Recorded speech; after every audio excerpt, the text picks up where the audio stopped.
sending me the invitation today. I really, really appreciate the opportunity to just say a few words today. And as Mick indicated, my name's Sue Pollard. I think I've met many of you, maybe all of you, at previous meetings before COVID. And I am here on behalf of the Freshwater Fisheries Society of BC. I was a little bit sneaky with Mick, and actually I wanted to take a few minutes today on behalf of the Society to acknowledge to Mick. I mean, Mick has been absolutely outstanding with the PG and just motivating the Society to get going with a stewardship initiative. So, you know, as soon as I started working in 2015, I started recognizing Mick's voice in the hallways at the Society. He was chatting to Adrian, you know, looking for resources to support native trout stewardship. And I think he was really the motivating factor for us kicking our native trout stewardship initiative off back 4 years ago. So Mick, for me, it's been one of my good news stories. It's been modest, absolutely modest, but I think very successful. And just watching what's happened here on the peninsula and with Peachy especially, I think you guys, you know, been going into year 4 now. It's been impressive how money has been leveraged from that initial input to what Heather's going to present today. And I think that, you know, it's a great thing to see such motivation. A lot of time goes into this, and a lot of volunteerism, and so Mick, I think as you have been our motivator, I want to say thank you. And Adrian has asked me, we have a few of these made every year, limited edition Moby nets. I don't know if you're familiar with these nets. We would like to present this to you. I will drop it off at your place in Oak Bay sometime. And just to say thank you for really sticking with this whole initiative. You know, it's been fantastic, and I want to say thank you very much for doing that, Mick. Thank you. And that's all I really wanted to say. So thanks for the time, and yeah, keep it up. Thank you. And I'm now going to introduce Heather, and I'm going to start also by acknowledging Yogi Karlsfeld and Ian Mike, Bruce. Before you go, we've got somebody's shared screen on. So that may be Heather just getting ready to share. It says Bob Comerford's screen. Yeah.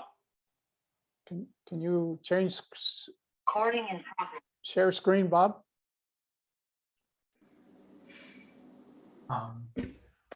That may not be universal. I'm not seeing that.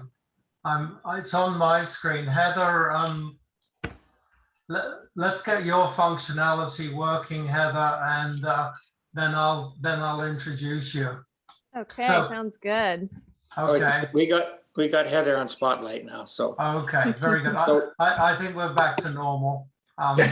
Whatever normal is. So thank you for your kind words, Sue. I'd also like to recognize Yogi Karlsfeld and Ian Bruce and their teams, and also Bruce Bevan, because it was the 4 of us getting together at my instigation that got Peachy going, and that's continued through CC. So it's a delight to introduce Heather. Heather is the Division Coordinator for Coastal Collaborative Sciences, a division of World Fisheries Trust that focuses on research, stewardship, and restoration projects in the Greater Victoria area. She was born and raised here in Victoria and has always had a passion for the environment and everything in it. And I know that includes dogs and all kinds of wildlife. And without any further ado, I will request that everybody go on mute. And Heather, will you entertain questions at the end or during your presentation? What's your preference? Let's do at the end because I've got 40 slides to get through. I want to Okay. get through them quickly. So that's another good reason to go on mute and go right ahead, Heather. Okay. So you're on Spotlight now, Heather. All right. Good. Everyone can see my presentation okay? Yep. Yep. Perfect. good. Okay. So, hello everyone. Today I'm going to share with you the progress we have made under the PG project through the funding we've received this year. Before I get fully into that, I would like to respectfully acknowledge the Lekwungen, Wasanic, and Sioux nations whose historic relationships with the land continue to this day and on whose traditional territories our work has taken place. One thing that might be a little bit different from the last time I spoke with you guys is that I'm coming to you as Coastal Collaborative Sciences, which is the newest division of World Fisheries Trust. We've got our own webpage and our own Facebook page, so please be sure to take a look and maybe send us a like and a follow. So this year we received 5 grants, 3 from Pacific Salmon Foundation with a cumulative total of $43,000, 1 from the Freshwater Fisheries Society of BC for $7,700, and 1 from the Conservation Economic Stimulus Initiative, or CESI, funded by the province and administered by the Habitat Conservation Trust Foundation for $391,000. So the 3 projects that we have for Pacific Salmon Foundation are focused on salmon education with First Nations knowledge, Colquitt's fish fence camera upgrades, and Gorge Creek estuary enhancement.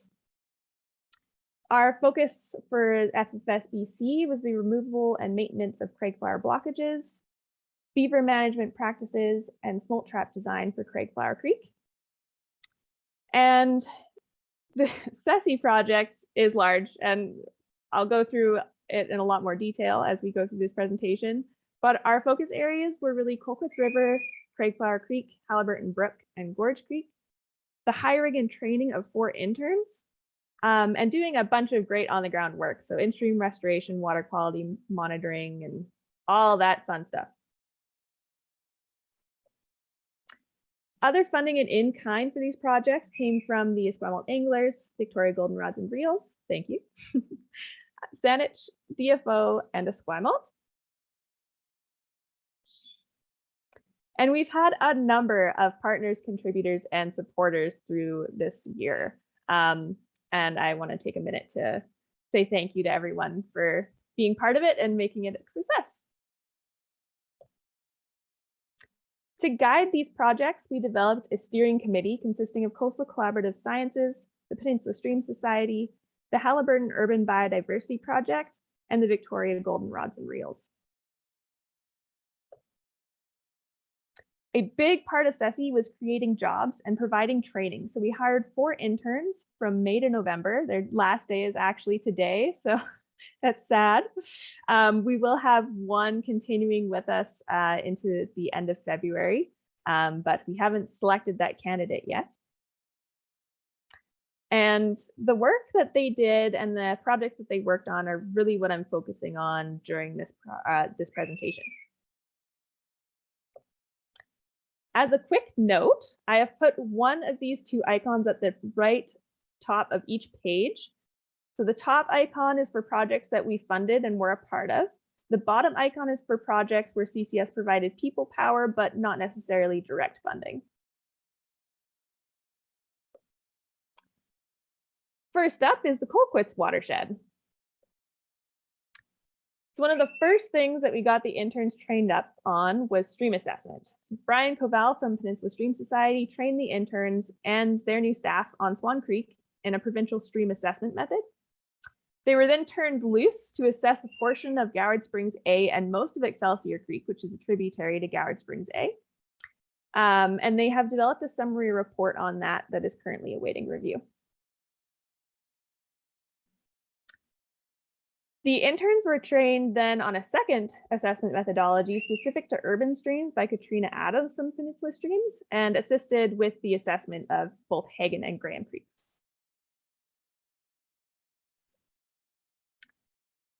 At a private property along Goward Springs A, the interns assessed the stream and developed and implemented an in-stream restoration plan under the guidance of the Peninsula Stream Society. We did an emergency fish salvage about a week before we started work because the stream actually had started to run dry, which was pretty crazy. We ended up catching 20 cutthroat trout, and the largest was almost 9.5 inches, which was pretty cool to see. The interns also assisted PSS with in-stream work along Swan Creek by installing a riffle and adding spawning gravel.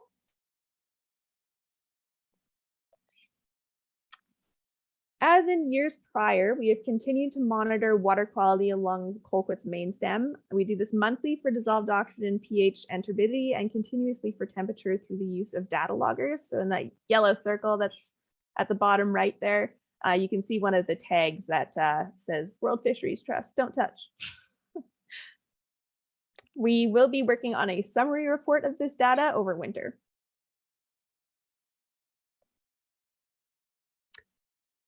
The installation of a camera at the Colquitt's fish fence was supposed to take place this year. However, unfortunately, we had some delays, primarily with the electrical approvals and the fabrication of a custom electrical box. So unfortunately, we're not expecting it to be installed until spring, but once it's installed, we'll be able to monitor not just coho, but also cutthroat and smolt migrations. And because it's going to be a flow-through system, we think it'll be a lot less likely that the fish are going to get scooped up by otters.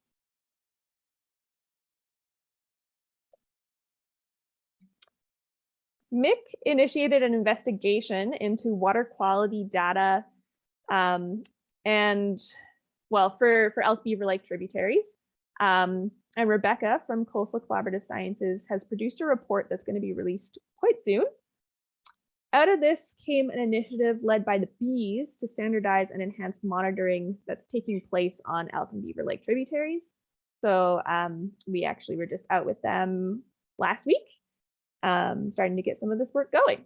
And that's with Sarah Stallard. You can see they're trading us all up.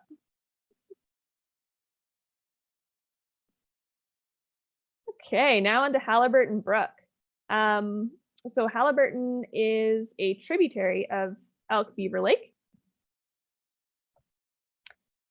This year, CCS has taken up a coordinating role at the hub site, formerly Uber, at the Halliburton Community Organic Farm through Rebecca, our outreach coordinator.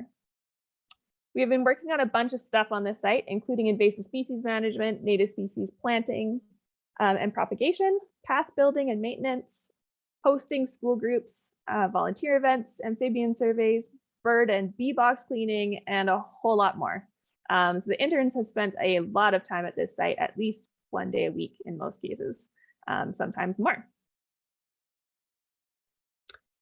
One of our interns has also developed plans for up to 4 new amphibian ponds at the site.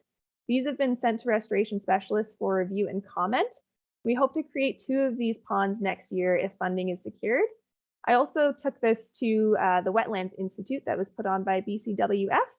And that's where I made most of my connections with the restoration specialists that I sent this project to. So hopefully we'll hear back from them soon and we can get some more ponds in at the site. In the upper Halliburton Brook, we have removed invasive species, created access paths to the brook to facilitate assessment and water quality monitoring, determined the location of the headwaters, and found several vernal pools that are great for amphibian habitat. This has been kind of in collaboration with the Royal Oak Boreal Park. So it's actually their property that you see in this picture. And we removed all of that blackberry in, I don't know, half a day. So it was quite a lot of work. We have also helped to revitalize the Halliburton Watershed Working Group, developing a terms of reference and inviting new members and partners, including First Nations. We currently have 7 members and have a primary goal of developing an official watershed management plan, the first of the Elk Beaver Lake watershed tributaries to have designated plan that will help to further the Elk Beaver watershed management plan itself.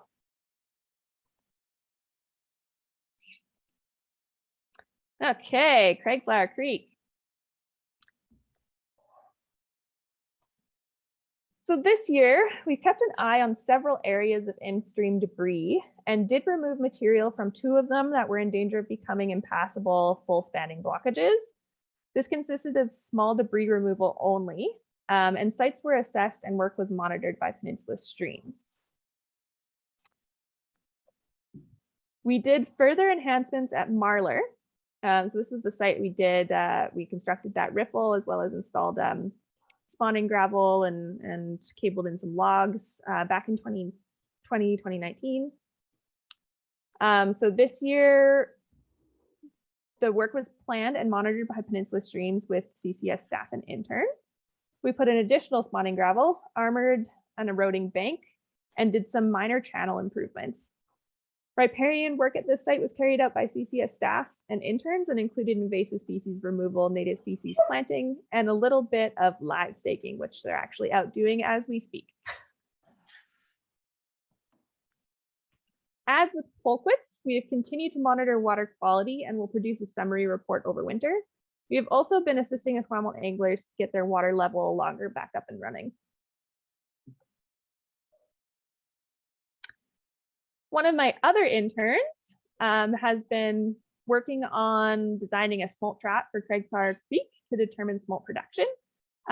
So he's produced a report on that. It still needs to be reviewed, and we'll look at building something this year. So for water quality assessment, or water quantity assessment, Mick and Bruce have really been pushing for more information on hydrology since we've started PG. Alan Chapman this year produced a report on Thetis Lake water balance and conservation flow releases. This was follow-up to James Craig's /BCCF trial release done approximately 10 years ago, and the WFT report done on percent MAD. His report showed that there is potential for enhanced storage and release of water from Thetis. So that is definitely something we'll be trying to pursue with the CRD and the powers that be. Mick, did you want to jump in and say anything further about that before I? No, I'll wait till the end and say a couple of words after all the other members have finished their questions. Okay, sounds good. So I actually went out on November 22nd and just did a walk along the stretch that I'm most familiar with on Craigflower Creek. There have been some major channel changes. So right where this pile of rocks is in the stream bed, there used to be a tree, like a living, standing tree there. It's totally gone.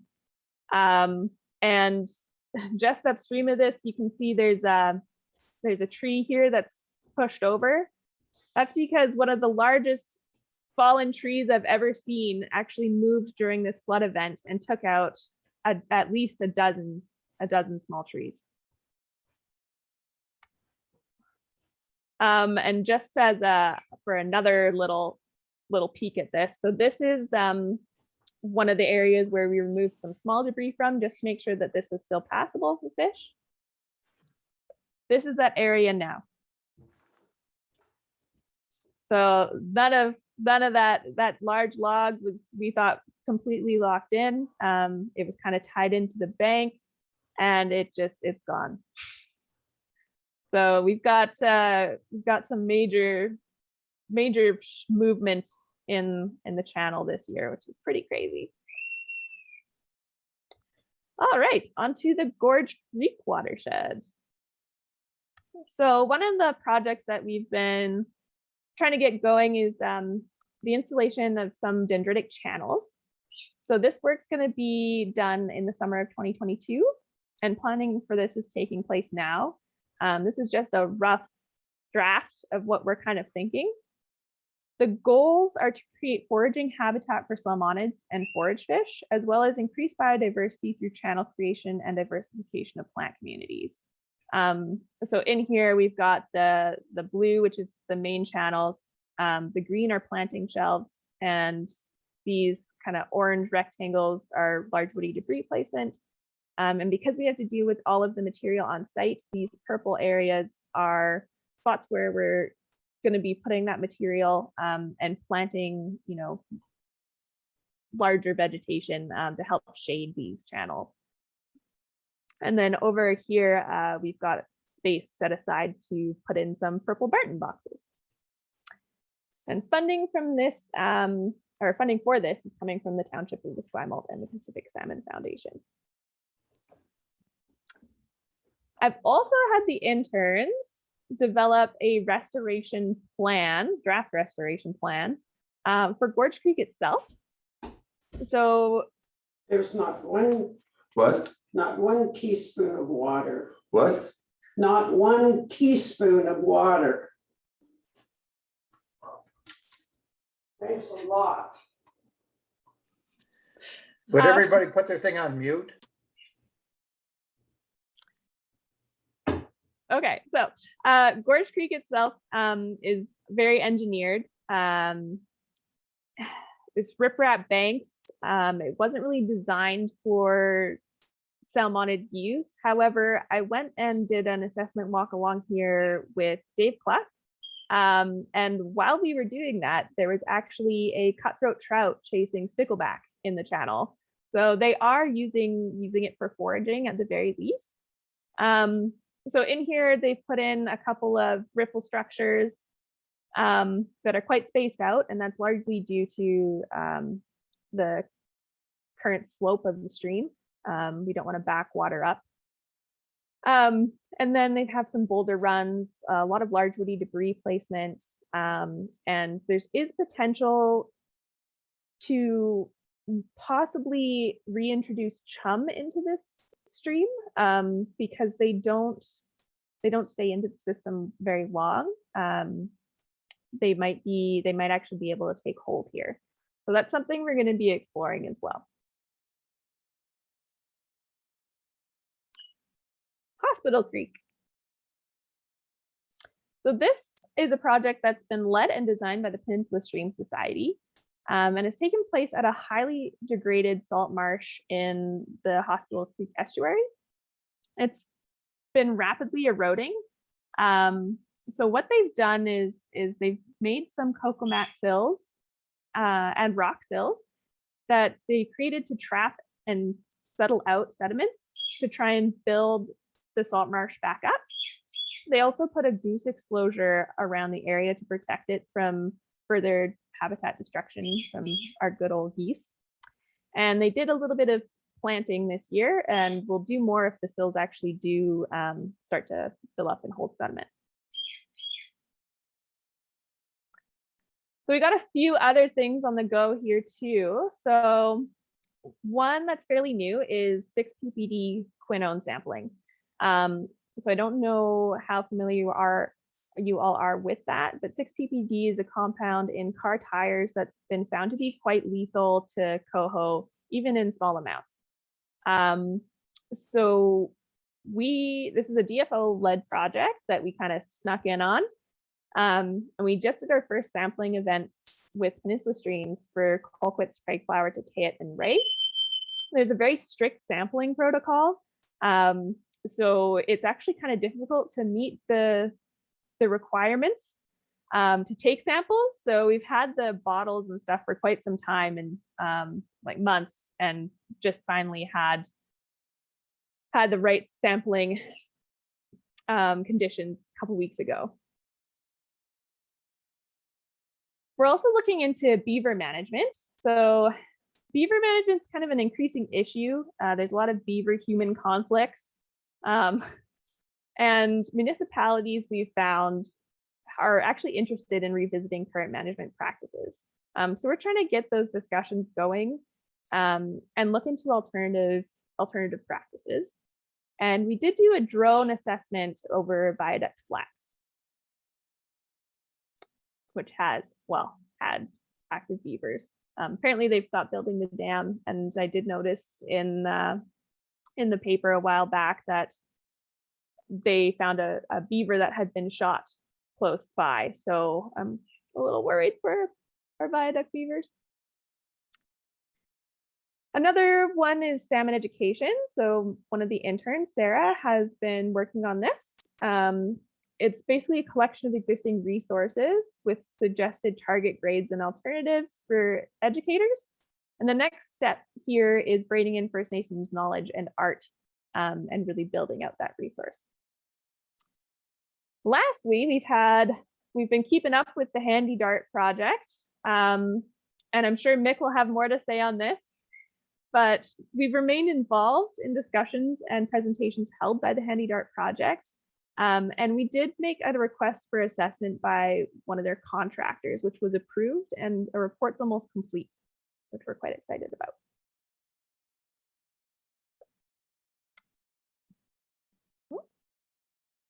All right, so most of our funding runs out in March. There's one of our grants that runs out in February. And then we managed to get an extension for the Gorge Estuary work from Pacific Salmon Foundation. So that one actually ends December of next year. We've put in a few applications already. Unfortunately, the one we put into the Real Estate Foundation to continue Hub and Halliburton Watershed Working Group activities was rejected. The Pacific Salmon Foundation, we've submitted a proposal to look at local salmon stock assessment through a UVic student. We've also put in 2 grant applications to Habitat Conservation Trust Foundation, one for the continuation of activities at Hub, including the construction of the additional amphibian ponds, as well as one for Craigflower Creek to do riparian and in-stream restoration planning and implementation, and some salmon assessments as well. And those grants were 5 and 3 years respectively. And then we have plans to apply to TD Friends of the Environment for Hub and Pacific Salmon Foundation in their spring intake for Craigflower Creek. And that's it. One thing I want to say about this photo, though, is we did find something interesting about cutthroat trout. So we ended up having to use an orange bucket for a couple of the bigger ones that we pulled out of Goward Springs A. And when we released them downstream, they came out of the bucket orange, which was quite a sight. You can actually see the 2 of them there, very orange for cutthroat. All right. Thanks, Heather. Question time now. Yes. So please unmute if you're going to ask a question.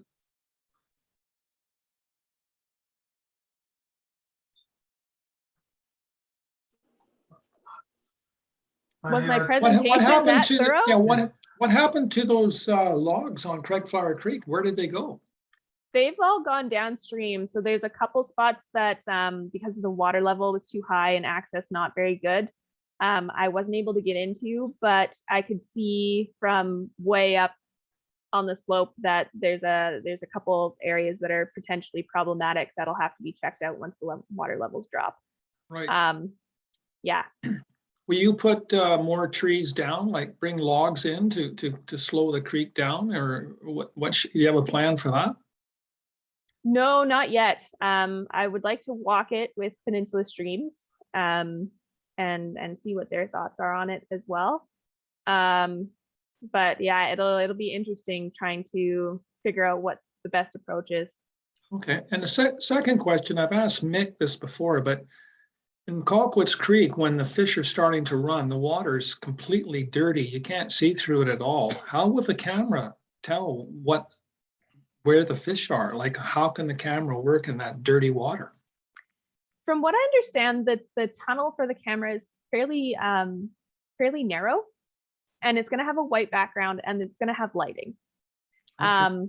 So we did talk with DFO about that, and they said they use these camera systems on very turbid systems, and they're still able to get enough from the images even when it's chocolate milk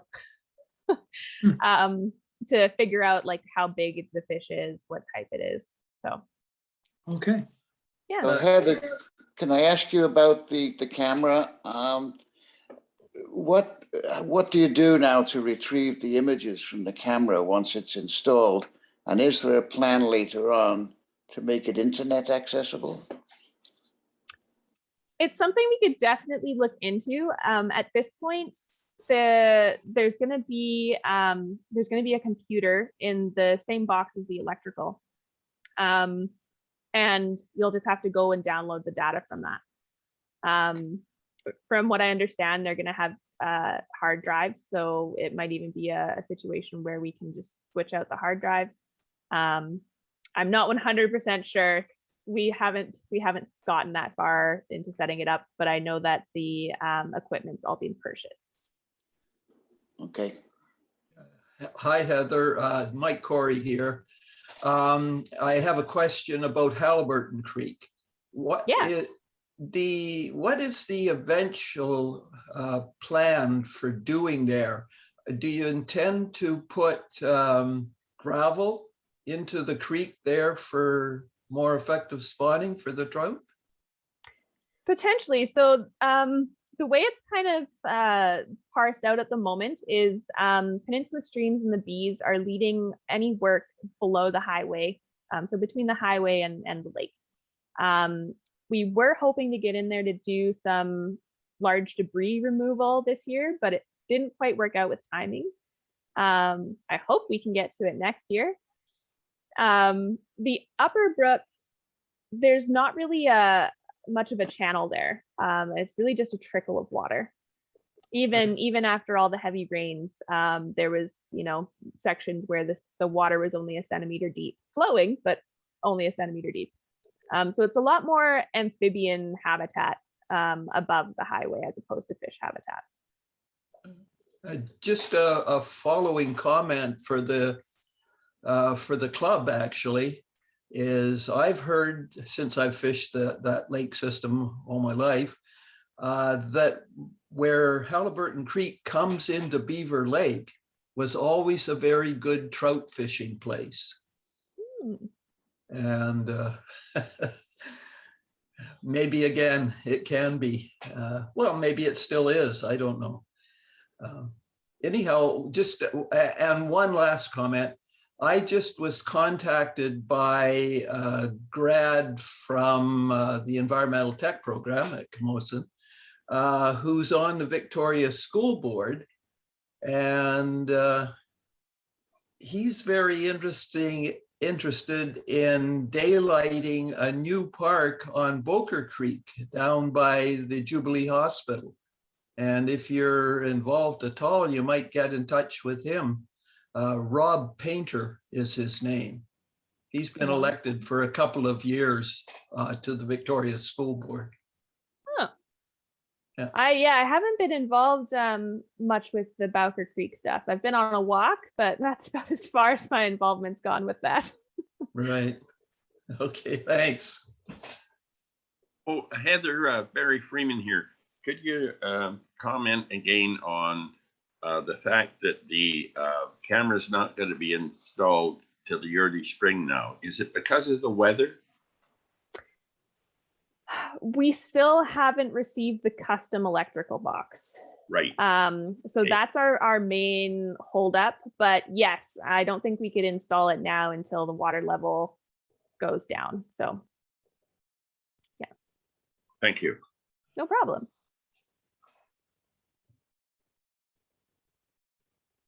Heather, Hello. Heather, will Yes. that camera be viewable by the public? Like live streamed? Yes. No, not initially. It's something Yogi would like to see happen, but we probably have to get some more funding to make that work. I definitely want to share as many images and stuff as possible through social media, through website, whatever, because I think it is a pretty cool thing having a camera in there. Yeah, the main problem right now is you probably don't have an internet connection to that site. Exactly, yeah.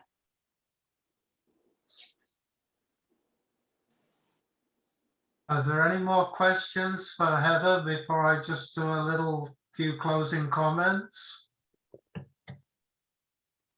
to comment. I don't know how she keeps it all straight. Oh, you, Mick. To comment. That's why I go to Mexico. They call me Miguel. So I'd just like to say a few words in closing.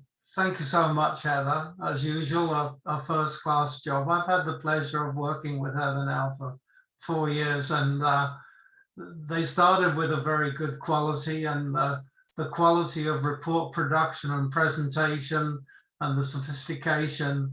I think, you know, a while back all around, not just with this particular group, the emphasis was sometimes been on the citizen as much as the science. I think what's happening here is the science is really strengthening the citizen involvement. As we moved from Peachy, that Sue was instrumental in starting, and got into CC, I would like to recognize one more person, and that is Panima Govindarajula. She's been the leading force at Halliburton through the organic farm, through Uber, and now Hub. I'm still getting used to Hub. She's a very busy public servant in the provincial government on the species at risk, and bullfrog management and bats. And on top of that, she's on the Resilient Silage Technical Committee, which I encourage you to look at online. Every Monday at our steering committee, she shows up and makes a major contribution to this work. She's obviously, being in the provincial government, she's able to share certain resources and information. And this is really what it's all about going forward. People historically have tended to work in silos within government and between government. And what's happening now, particularly with the impetus of all this flooding, I see it already, is a greater cooperation between what I broadly call the stewardship sector, that includes Sue's group, the government, 3 main levels, four lanes levels: federal, provincial, regional, municipal. And having been a consultant, a lot of the expertise is in the consultants, including the engineering folks. So I think what we're looking at in the future, and what I'm going to put a little bit of effort, particularly around hydrology, is to get these 3 groups: stewardship sector, government, and the consultants, who have a great deal of expertise, to start working in fairly non-traditional ways around round tables.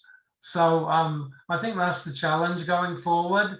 Money and sustainability of funding is always an issue. And I'm so happy that our $2,000 or $3,000 or $4,000 going into these kind of initiatives, in this case, has been leveraged into $500,000. You saw the numbers for this year. And if you add the Elk Beaver Lake initiative, to date, you can add another $500,000. So over the 8 years, our group, not just me, but our group, I can't do it without your support, have actually brought in and been instrumental in over $1 million worth of expenditures for our local environment. So I'm proud to be a member, and I'm really charged up with the friendships I've made, not only in the club, but throughout the stewardship sector locally. On that note, I'll hand it back to our MC, and thank you for showing up. You guys always show up, whether it's physical or mental labor, particularly the physical, you're always there. Thank you. Thank you, Nick. Thank you, Heather. On behalf of the club, that was a great presentation. Thank you very much. Yes, no problem. Glad to be here. No more questions of Heather? I guess that's it for today then. Anyways, we'll follow up with Jim's insight on some possible housing locations and get back to you next week. Okay. Thanks, everybody. So have a good Bye. week. Thanks, everyone. And thanks, Dave, for showing up. 17.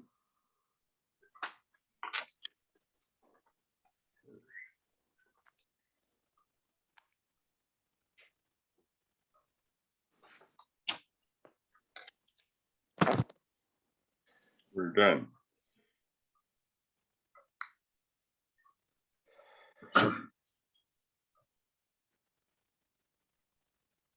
Are we done? Yep. Oh, okay. I got it fly. Figure of speech. Take care. I'll terminate the meeting. Thanks. Okay.